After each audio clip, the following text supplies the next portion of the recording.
AITAH for reporting my SIL to her exchange student host program when she omitted her PDF file husband from the application? Posted by you/Lingonberry Patsy. Throwaway account. I'll try to keep this as concise as possible. I don't feel like I did anything wrong, but I have several family members cutting me off right now. My husband's brother, Sean, has 2 felony arrests, one in 2019 and one in 2023, for possession and distribution of child porn. He was fired from his teaching position at a high school for alleged inappropriate contact with a female student. He has had inappropriate relationships with underage girls online throughout the entirety of his 15-plus-year marriage to my sister-in-law, Anne, including immediately after they were married. Edited for clarity, my own daughter, when she was about 5 or 6 years old, this was before we knew any of this, around 2009, she is in college now, once came running upstairs from the basement where she had been playing during a gathering with extended family and said, "Sean told me to touch his worm." We all froze and questioned him, but he said she was mistaken. We then questioned her separately, away from him, and were satisfied that she was okay. But after that, we never let any of our children be around him alone again. I want to be clear, I was a stay-at-home mom, and no one watched my kids but me. So he was never a caretaker for my children at any point. This is also why we have never allowed away sleepovers. Sorry, not sorry. Sean also took inappropriate photos of his wife's then 10-year-old sister while she was sleeping during a visit to their home. After the last felony arrest, and divorced Sean for legal protection because she's a teacher. Except they never stopped living together, and she never changed her name. Nothing changed.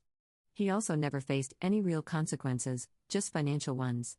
He lost his job, but that's about it, because my in-laws basically footed the bill. He didn't even have to register as a sex offender.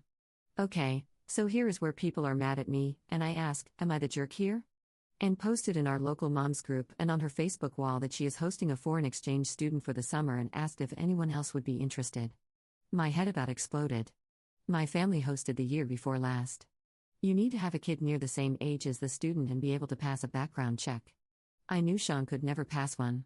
So how in the world were they hosting? My husband immediately called his parents.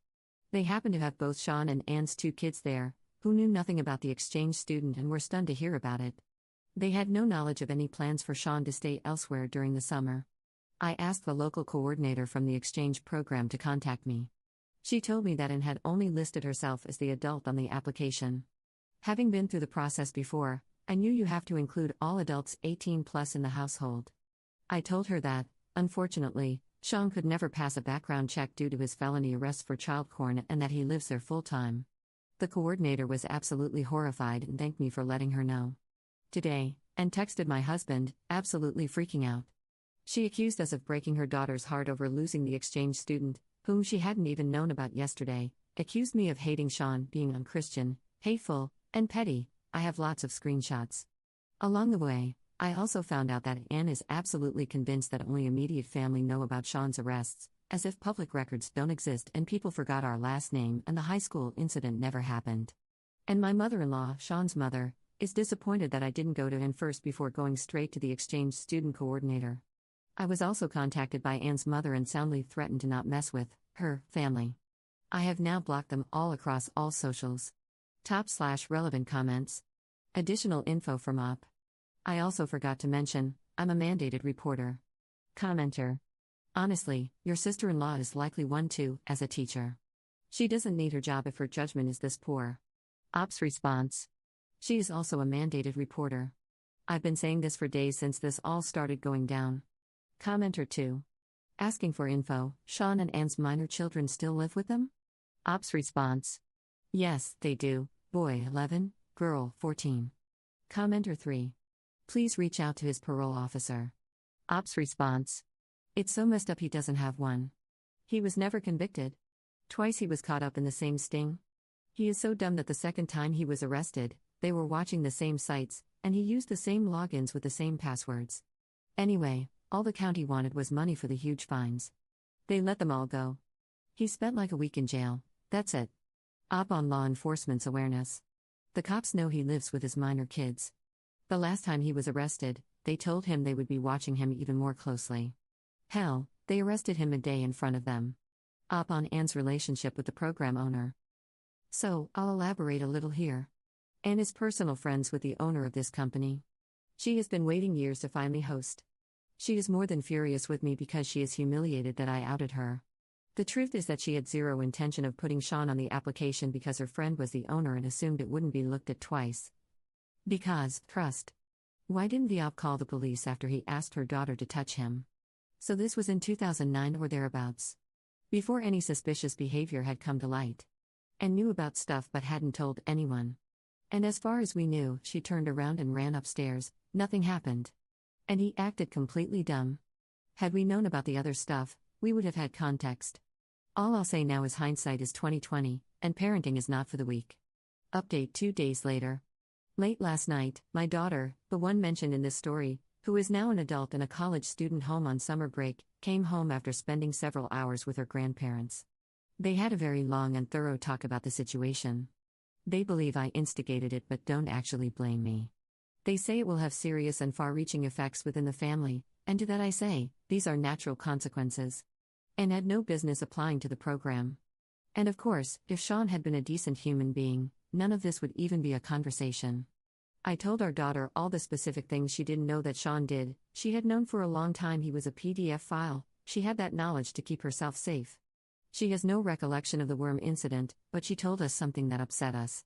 My husband recounted how he would watch his brother basically groom, his word today, younger girls when they were teenagers. Please, be kind. This was in the 90s and he didn't know anything about this, he just knew it was weird. He said he would watch him flirt and manipulate younger ones, but he thought it was innocent. He noticed the behavior more and more as they got older but never thought it was sinister. Then our daughter said, okay, so this makes me feel better. When I was little, I had like a weird crush on Sean. I knew it was wrong because he was my uncle. But I feel confident that nothing physical happened to me because I was never alone with him. So somehow he was saying things to her, which is his mo. My mother-in-law says he has Peter Pan syndrome and blames all his problems on being stuck in his teenage years emotionally. I think it's a cop-out. Also, I received a text this morning from the exchange coordinator. It said, "Hi, so as it turns out, Anne's ex-husband is going to move out and she is going to host. He won't ever see the girl. I really appreciate you telling us everything." I responded, "So the problem I have with that is my husband called his parents before I ever spoke with you to find out if he was going to live with them, and they had no idea. Sean had no idea. And had no plans to tell you when she left him off the application. Just so you know, she planned all along for him to be there and for you to never know about it. She's untrustworthy.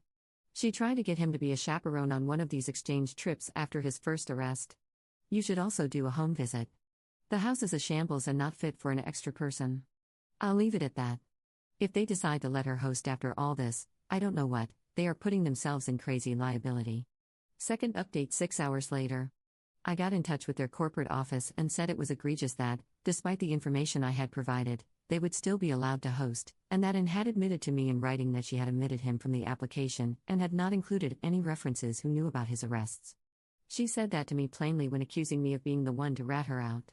They forwarded my complaint to the director of the local office, and she emailed me to call her. This happened to be the person who is Anne's friend. I called her and explained everything in detail. She was unaware of the magnitude of the situation.